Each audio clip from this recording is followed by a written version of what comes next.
Namaskar. Government of India, Ministry of Social Justice and Empowerment through National Institute of Social Defense and Media for Community Foundation proudly presents Agani Podcast Anubhav 2.0, podcast by, of and from senior citizens. Program conceived and designed by Dr. R. Sridhar. You are listening to Agani Podcast Anubhav 2.0, NRCWD RRTC Bhubaneswar, and we bring you Dr. Soumyakanta Panda, Ayurvedic doctor.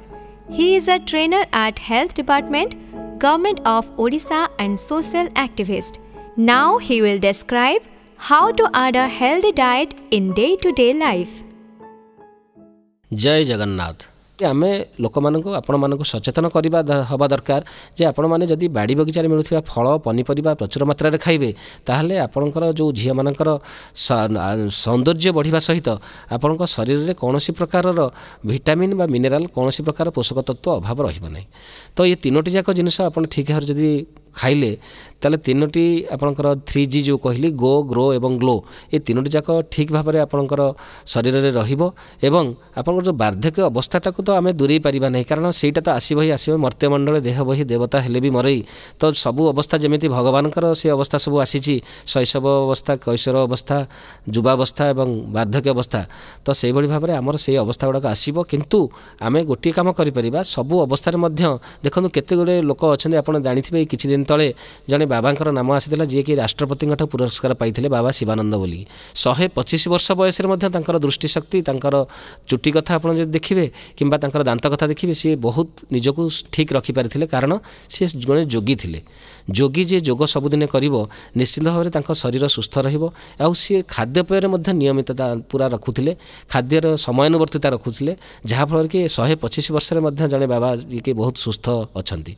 तो आमे माने सेइथुरु किछि शिक्षा लाभ करबा दरकार जे आम पई हमर जो आधुनिकता पछरे आमे जाउछे प्रकृति रे आपण जदि आधुनिक देश जो अछि आपनकर पाश्चात्य देश कथा कहिबे सेठी लोक माने निश्चित भाव में तांकर शरीर रो केमिति जत्न निया जाय जानती आपण माने देखिथिबे आम मानक मध्य बहुत कौतूहलता थाए उत्सुकता थाए फॉरेनर मानकु बा पाश्चात्य देशर लोक मानक देखिले आम मनटा आखिटा तांका आड़क भिड़ी हो जाए तार कारण होउची आम ठारू सेमाने किछि मात्रा रे अलगा तांकर रंग तांकर चालीचलन तांकर कथबार्ता हुए तो आमको तांका आड़क आकर्षित करिथाए किंतु तांकर जो मूल मंत्र जोटा कि आमे मानु नाहे सेटा होउची तांकर जो समयानुवर्तिता एवं खाद्य खाइबार विधि कौन से माने खाइबे आमर साधारणतः ओडिया माने आमे तेणुक आमे माने कौन कहू बहुत गुड़े भात खाऊ ता संगे आलू मध्य बहुत खाऊ जोटा कि कार्बोहाइड्रेट बहुत मात्रा रही तो कार्बोहाइड्रेट जो मैंने अधिक मात्रा खाइबे तो तांकर कौन हम पेट गुड़ाक बढ़ीज देखो आप जो पाश्चात्य देश लोक से हाथ गोड़ पेट पिठी सब सामान मात्रा वृद्धि होता है किंतु आमर जो लोक मैंने ये देखिए से हाथ गोड़ सरू हो कि पेटटा बहुत बड़ हो कारण तार कारण हूँ से संतुलित आहार खाती नहीं एवं सेमाने सबुबले अत्यधिक मात्रा रे जो कार्बोहाइड्रेट युक्त खाद्य बा श्वेतसार युक्त खाद्य अधिक मात्रा रे खाती किंतु सेई मात्रा रे परिश्रम न थाए सेथिपई शरीर अभिवृद्धि अधिक मात्रा रे पेटर अभिवृद्धि होता है। तो आपण माने जानिबा दरकार आमे जो खाद्य खाइबा सेथिरे संतुलित मात्रा रे श्वेतसार थिबा दरकार स्नेहसार थिबा दरकार पुष्टिसार थिबा दरकार एवं जो विटामिन बा जीवसार ये मध्य ठीक संतुलित मात्रा रे रहिबा दरकार जहा फल कि आमे सुस्थ रहि परिबा कारण खाद्य होउची मूलर कारण आहार शुद्ध सत्व शुद्धि तार अर्थ होउची आपण जदि शुद्ध आहार खाइबे भल खाद्य खाइबे खाद्य रे किछि मिसा रहिबनी कि तेल मसला जोडा कि आजिकल गोटे साधारण खाद्य हो जाइछि घरे घरे आज सकाळु सकाळु रोसई बास नाही सकाळु हैला माने बाहरु जलखिया आसुची बरा पियाजी पकुड़ी रे आम मनटा एते जोरे बांधी हो जाइछि आमे जानुने ता फल रे कोन होउची ता फल रे गोटे बड़ रोग को आमे डाकी आनुचे जोटा को आमे कहूचे कोलेस्ट्रॉल बा चर्बी रक्त रे चर्बीर मात्रा बढ़ुची एवं ये जो छणाछणी जिनस आम बारंबार गोटे जिनस को छाणवा द्वारा ता भीतर गोटे ट्रांस फैट बोली गोटे तत्व तैयारी होउची जोटा कि आपनकर शरीर रे जो रक्त नली थाए हृदय को रक्त नली जो गुड़ाक संचारित होता है से रक्त नली रे चर्बी जमी थाए एवं चर्बी जमिया द्वारा कोलेस्ट्रॉल बढ़िकी आपनकर रक्त नली को बंद कर देता है ब्लॉकेज होगी आपनकर हार्ट अटैक बा ब्रेन स्ट्रोक ये सब होउची जोटा कि साधारण भाव में आजिकल बहुत मात्रा देखा जाउची बहुत लोक तार शिकार होउछन। ଖାଉଛନ୍ତି। ତ ସେଥିପାଇଁ ଆମେ ଚେଷ୍ଟା କରିବା ଘରୋଇ ଖାଦ୍ୟ ଖାଇବା। ଯେମିତିକି ଆପଣ ଫାଷ୍ଟ ଫୁଡ଼୍ ଯଦି କହିବେ, ସବୁଠାରୁ ଭଲ ଫାଷ୍ଟ ଫୁଡ଼୍ ହେଉଛି ଆପଣଙ୍କ ଘରେ ପ୍ରସ୍ତୁତ ହୋଇଥିବା ଛତୁଆ। ତାଠୁ ଭଳି ଫାଷ୍ଟ ଫୁଡ଼୍ ବହୁତ ଜଲ୍ଦି ତିଆରି ହୋଇଥିବା କୌଣସି ଖାଦ୍ୟ ନାହିଁ। ତ ଆମେ ସବୁବେଳେ ଯେଉଁ ଖାଦ୍ୟ ଖାଇବା ସେ ଖାଦ୍ୟରେ ଠିକ୍ ଭାବରେ ସବୁ ଜିନିଷ ବାଲାନ୍ସ ଭାବରେ ଥିବା ଦରକାର। ତ ଆପଣମାନେ ଯେଉଁ ଖାଦ୍ୟ ଖାଉଛନ୍ତି ତା'ର ସମୟାନୁବର୍ତ୍ତିତା କଥା କହିଲି, ତା ସହିତ ପାଣି ବିଷୟରେ ମଧ୍ୟ ଆମେ ଜାଣିବା। ତ ପାଣି ଆମେ କେତେ ପିଇବା?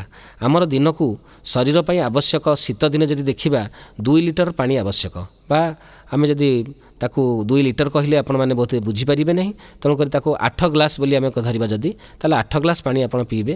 ଏବଂ ଶୀତ ଦିନ ଗଲା ପରେ ଖରାଦିନେ ଆପଣ ଯେହେତୁ ଶରୀରର ଜଳୀୟ ଅଂଶ ଆମର କମୁଛି, ଖରା ସୂର୍ଯ୍ୟ ଉତ୍ତାପରେ ଆମେ ଯେତେବେଳେ ବାହାରକୁ ଯାଉଛେ ଆମର ଅଧିକ ଜଳ ଆବଶ୍ୟକ ହେଉଛି, ତେଣୁକରି ସେତେବେଳେ ଆପଣ 2.5 ଲିଟରରୁ 3 ଲିଟର ବା 10ରୁ 12 ଗ୍ଲାସ୍ ପିଇବେ ପାଣି। ତ ଆଉ କେତେବେଳେ ପାଣି ପିଇବେ ନାହିଁ? ଖାଦ୍ୟ ଖାଇବାର 40ରୁ 45 ମିନିଟ୍ ପର୍ଯ୍ୟନ୍ତ ପାଣି ପିଇବା ଉଚିତ ନୁହେଁ। କାରଣ ଆମର ଯେଉଁ ହଜମ ପ୍ରକ୍ରିୟା ବା ପାଚନ ପ୍ରକ୍ରିୟା ଆରମ୍ଭ ହେଉଛି ତାହା ଆମର ପାଟିରୁ ଆରମ୍ଭ ହୋଇଥାଏ। ଆଜିକାଲି ଆମ ପାଖରେ ସମୟ ନାହିଁ। ଆମ ପାଖରେ 3ଟି ଜିନିଷ ବେଶୀ ମାତ୍ରାରେ ଅଛି, ହରି, ଓରି ଆଉ କରି। ତା 3ଟା ଅର୍ଥ କ'ଣ? ହରି ମାନେ ଆମେମାନେ ସବୁ ପାଇଁ ଆମ ପାଖରେ ସମୟ ଅଛି, ମୋବାଇଲ ଧରିବା ପାଇଁ ସମୟ ଅଛି, ଅଲଗା କଥାବାର୍ତ୍ତା ଗପସପ ପାଇଁ ସମୟ ଅଛି, କିନ୍ତୁ ଯେତେବେଳେ ଆମେ ଖାଦ୍ୟ ଖାଉଥାଉ ସେତେବେଳେ ଆମର ଅଫିସ୍ ଟାଇମ୍ ହୋଇଗଲାଣି କି ଦୋକାନକୁ ଯିବାକୁ ସମୟ ହୋଇଗଲାଣି। ତ ଆମେ ସବୁବେଳେ କ'ଣ କରେ, ଖାଦ୍ୟକୁ ନ ଚୋବେଇକି ଗିଳି ଦେଉ। ତ ଯେତେବେଳେ ଆପଣ ଖାଦ୍ୟକୁ ନ ଚୋବେଇଲେ ତ ଆପଣଙ୍କ ପାଟି ଭିତରେ ଯେଉଁ ଜୁସ୍, ଡାଇଜେଷ୍ଟିଭ୍ ଜୁସ୍ ବା ତାକୁ ସାଲାଇଭା ବୋଲି କହନ୍ତି, ସେଇଟା ଯଦି ଆପଣଙ୍କର ଖାଦ୍ୟ ସହିତ ନ ମିଶିଲା ବା ଲାଳ ବୋଲି ତାକୁ କହନ୍ତି, ଆପଣ ସାଧାରଣ ଓଡ଼ିଆରେ ଆପଣ କହିଲେ ଲାଳ ବୋଲି କହିପାରିବେ। ଲାଳ ଯଦି ଆପଣଙ୍କ ଖାଦ୍ୟ ସହିତ ନ ମିଶିକି ଠିକ୍ ଭାବରେ ନ ଚୋବେଇଲେ ତାହେଲେ ଆପଣଙ୍କର ଖାଦ୍ୟଟି ଯେତେବେଳେ ପେଟ ଭିତରକୁ ଯିବ ସିଏ ଆଉ ହଜମ ଠିକ୍ ଭାବରେ ହେବ ନାହିଁ। ତ ଆପଣ ବହୁତ ଜଣ ଆମେ କ'ଣ କରେ, ଖାଇଲା ବେଳେ ଭାରି ତରତର ହେଇ ଖାଇଥାଏ। ଏବଂ ସବୁବେଳେ ଆପଣ ଆଜିକାଲିର ଗୋଟିଏ ସବୁଠାରୁ ବଡ଼ ଅସୁବିଧା ହେଲା ମାନସିକ ଦୁଶ୍ଚିନ୍ତା। ଯେଉଁ ମାନସିକ ଦୁଶ୍ଚିନ୍ତା ହେବା ଦ୍ୱାରା ଆପଣଙ୍କର ଖାଦ୍ୟ ମଧ୍ୟ ଠିକ୍ ଭାବରେ ହଜମ ହୋଇନଥାଏ। ତେଣୁକରି ସେଇଟାକୁ ଓରି ବୋଲି ଆମେ କହୁଛୁ। ଏବଂ କରି ମାନେ କ'ଣ? କରି ମାନେ ସାଧାରଣ ଭାବରେ ଓଡ଼ିଆରେ ତାକୁ ତରକାରୀ ବୋଲି କହନ୍ତି। ତ ଆପଣମାନଙ୍କର ଆଜିକାଲି ଯେଉଁ ତରକାରୀ ଆମେ ଖାଉଛେ, ପ୍ରକୃତରେ କ'ଣ ସେ ତରକାରୀଟା ଯେମିତି ପ୍ରସ୍ତୁତ ହେବା କଥା ହେଉଛି ନା? କାରଣ ଆମେମାନଙ୍କର ଆଧୁନିକ ପାଶ୍ଚାତ୍ୟ ଜଗତର ପଛରେ ଆମେ ଗୋଡ଼ଉଛେ। ତେଣୁକରି ଯେଉଁ ତରକାରୀଟା ନାଲି ନେଳି ରଙ୍ଗ ଭଲ ହେଇଥିବ, ତେଲଟି ଭଲ ଭାବରେ ଭାସୁଥିବ, ସେଇ ଜିନିଷକୁ ଆମର ବହୁତ ଆଗ୍ରହ ରହୁଛି। କିନ୍ତୁ ସେଇ ଜିନିଷ ଯେ ଆମ ଶରୀରରେ କିପରି ପାର୍ଶ୍ୱ ପ୍ରତିକ୍ରିୟା ସୃଷ୍ଟି କରୁଛି, ଆପଣଙ୍କ ପେଟ ଭିତରକୁ ଯାଇକି କେମିତି ଆପଣଙ୍କର ସେଇଟା ଭାସୁଛି ପେଟରେ, ଯାହାଫଳରେ କି ଖାଦ୍ୟ ହଜମ ହେଉନି, ସେ ବିଷୟରେ ଆମେ ଅବଗତ ନୁହନ୍ତି। ତେଣୁକରି ଆପଣ ଯଦି ହରି, ଓରି, କରି ଯଦି ରହିଲା ଆପଣଙ୍କର, ତାହେଲେ ଆପଣଙ୍କର ନିଶ୍ଚିତ ଭାବରେ ଖାଦ୍ୟ ପଚନ ହେବ ନାହିଁ। ଆପଣଙ୍କର ଏସିଡ଼ିଟି ହେବ, ଆପଣଙ୍କର ଆମଦୋଷ ସୃଷ୍ଟି ହୋଇ ଆପଣଙ୍କର କନଷ୍ଟିପେସନ୍ ବା ଖାଦ୍ୟ ହଜମ ନ ହୋଇ ଆପଣଙ୍କର କୋଷ୍ଠକାଠିନ୍ୟ ରୋଗ ସୃଷ୍ଟି ହୋଇଥାଏ। ତ ସେଥିପାଇଁ ଆପଣ ଯଦି ପାଣି ଠିକ୍ ଭାବରେ ପିଉଛନ୍ତି, ଯେଉଁ କହିଲି ଆପଣଙ୍କର 10ରୁ 12 ଗ୍ଲାସ୍ ଖରାଦିନେ, ଶୀତଦିନେ 8 ଗ୍ଲାସ୍ ପାଣି ଆପଣ ଯଦି ପିଉଛନ୍ତି, ଖାଇବାର 45 ମିନିଟ୍ ପରେ ପିଉଛନ୍ତି।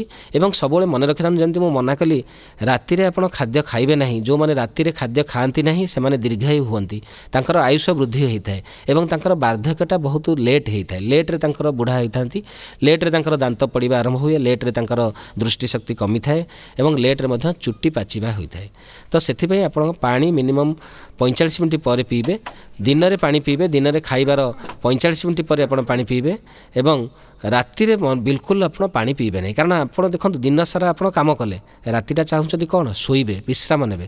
କିନ୍ତୁ ଆମର ଦିନରେ ଯଦି ଆମେ କାମ କରୁଛେ, ରାତିରେ ଶୋଉଛେ, ତାହେଲେ ଆମ ଶରୀରରେ ଯେଉଁ ଯନ୍ତ୍ରପାତି ଅଛି, ଯେପରି ଆପଣଙ୍କର ଲିଭର, ହାର୍ଟ, କିଡ଼ନୀ, ଫୁସଫୁସ୍ ବା ଲଙ୍ଗସ୍, ତ ଏସବୁକୁ ମଧ୍ୟ ଆପଣଙ୍କୁ ବିଶ୍ରାମ ଦେବା ଦରକାର। ଆପଣ ଯଦି ରାତିରେ ଶୋଇଲା ବେଳେ, ଆମର ସାଧାରଣ ଅଭ୍ୟାସ, ରାତିରେ ଆପଣ ଖାଇସାରିଲା ପରେ ପେଟେ ଗୋଟେ ବୋଟଲ ବା 1 ଲିଟର ପାଣି ପିଇ ଦିଅନ୍ତି। ତା ଫଳରେ ଆପଣଙ୍କର ବାରମ୍ବାର, ବୟସ୍କ ଲୋକଙ୍କର ଗୋଟିଏ ବଡ଼ ଅସୁବିଧା ହେଲା, ରାତିରେ ସେମାନେ 3 ଥରରୁ 4 ଥର ଉଠିଥାନ୍ତି। ତା'ର କାରଣ ହେଉଛି, ଆପଣ ଯେତେବେଳେ ପାଣି ପିଇଲେ ଆପଣଙ୍କୁ ନିଶ୍ଚିନ୍ତ ଭାବରେ ପରିସ୍ରା ଲାଗିବ।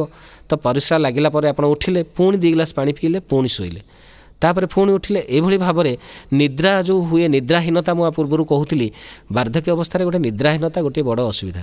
ତ ସେଇଟା ଆପଣ ଯଦି ଚାହୁଁନାହାନ୍ତି ହେଉ ବୋଲି, ତାହେଲେ ରାତିରେ ଶୋଇଲା ବେଳେ କମ୍ ସେ କମ୍ ପାଣି ବିଲକୁଲ ପିଇବେ ନାହିଁ। କେବଳ ତଣ୍ଟି ଓଦା ହେଲା ଭଳିଆ 1 ଗ୍ଲାସ୍ରୁ ବି ନୁହେଁ, 2 ଢୋକ ପାଣି ପିଇବେ ଯଦି ବହୁତ ଭଲ। କାରଣ ଆପଣ ଭାବନ୍ତି ଯେ ଯଦି ଆମେ ରାତିରେ ପାଣି ପିଇଦେବୁ ଆମ ଖାଦ୍ୟଟା ହଜମ ହୋଇଯିବ, ଆମକୁ ନିଦ ଭଲ ହେବ। ପ୍ରକୃତରେ ସେମିତି କିଛି କଥା ନୁହେଁ। ଆମ ଶରୀର ଯେଉଁ ନିୟମ, ସେ ଅନୁସାରେ ରାତିରେ ଆପଣ ପାଣି ବେଶୀ ପିଇବା କଥା ନୁହେଁ। ନହେଲେ ସେ ଆପଣଙ୍କର କିଡ଼ନୀ ବା ବୃକକ ଉପରେ ପ୍ରେସର ପକାଇଥାଏ ଏବଂ ଯେଉଁ ବୃକକର କାମ ହେଉଛି ଆପଣଙ୍କର ରକ୍ତରୁ ପରିସ୍ରାକୁ ଅଲଗା କରିଥାଏ, ତାପରେ ବାରମ୍ବାର ପ୍ରେସର ପଡ଼ିବା ଦ୍ୱାରା ବହୁତ ଲୋକଙ୍କର କିଡ଼ନୀ ଫେଲୁଅର୍ ହେବାର ଚାନ୍ସ ମଧ୍ୟ ଥାଏ। ସେଥିପାଇଁ ଆପଣ ପାଣିଟାକୁ ଠିକ୍ ଭାବରେ ପିଇବେ। ରାତିରେ ଶୋଇବା ସମୟଟା ମଧ୍ୟ ବହୁତ ଇମ୍ପୋର୍ଟାଣ୍ଟ। ରାତିରେ ଆପଣ 9ଟା ଭିତରେ ଶୋଇଯିବା ଦରକାର ଏବଂ ବ୍ରାହ୍ମ ମୁହୂର୍ତ୍ତରେ 4ଟାରୁ ଉଠିବେ। ଯଦି 4ଟାରୁ ଆପଣ ଉଠୁଛନ୍ତି ସେହି ମୁହୂର୍ତ୍ତରେ ସେହି ସମୟରେ ଆପଣ ଉଠିଲା ପରେ ନିତ୍ୟକର୍ମ ସାରୁଛନ୍ତି ଏବଂ ତାପରେ ଟିକେ ଈଶ୍ୱରଙ୍କର ଧ୍ୟାନ କରୁଛନ୍ତି କି ଟିକେ ଠାକୁରଙ୍କୁ ମୁଣ୍ଡିଆ ମାରୁଛନ୍ତି ଏବଂ ଉଠି ତାପରେ ଯୋଗ ପ୍ରାଣାୟାମ ଆଦି ଯଦି ବ୍ୟାୟାମ କିଛି କରୁଛନ୍ତି ତାହେଲେ ଆପଣଙ୍କର ଶରୀର ମଧ୍ୟ ସୁସ୍ଥ ରହିବ, ମାନସିକ ସ୍ତରରେ ସୁସ୍ଥତା ମଧ୍ୟ ଆସିଯିବ। ତ ସେଥିପାଇଁ ଆପଣଙ୍କର ଶୋଇବା ସମୟ ଏବଂ ଉଠିବା ସମୟଟା ମଧ୍ୟ ଶରୀରର ସୁସ୍ଥତା ପାଇଁ ବହୁତ ଆବଶ୍ୟକ। ନମସ୍କାର। ଭାରତ ସରକାର ସାମାଜିକ ନ୍ୟାୟ ଏବଂ ସଶକ୍ତିକରଣ ବିଭାଗ, ଜାତୀୟ ସାମାଜିକ ସୁରକ୍ଷା ଇନଷ୍ଟିଚ୍ୟୁଟ୍ ଏବଂ ମିडिया फॉर कम्युनिटी फाउंडेशन गर्वरे प्रस्तुत करुछंती अगणी पॉडकास्ट अनुभव 2.0 सीनियर सिटीजन्स को द्वारा तांको पाई एवं तांको द्वारा पॉडकास्ट कार्यक्रमटी प्रस्तावित एवं डिजाइन करा जायछि डॉक्टर आर श्रीधर को द्वारा। भारत रे सीनियर सिटीजन्स को पाई जातीय हेल्पलाइन नंबर 14567 1456 7।